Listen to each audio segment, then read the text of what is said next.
So from our problem, it's asking us what is the length of 2 times the circumference, or what is the length of twice the circumference. So one approach, or the approach that we should be taking, is we should find out what is the circumference. And the definition of circumference, if you remember, is 2 pi r or pi d.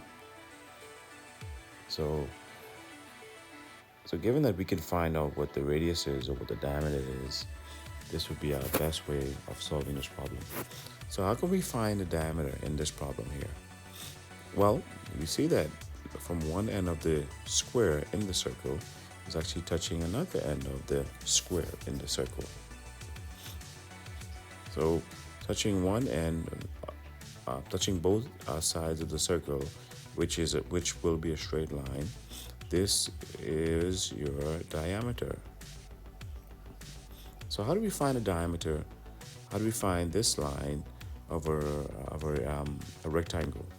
Well, using Pythagoras theorem, we say that 3 inches squared plus 4 inches squared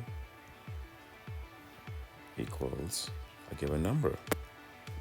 And what is that number?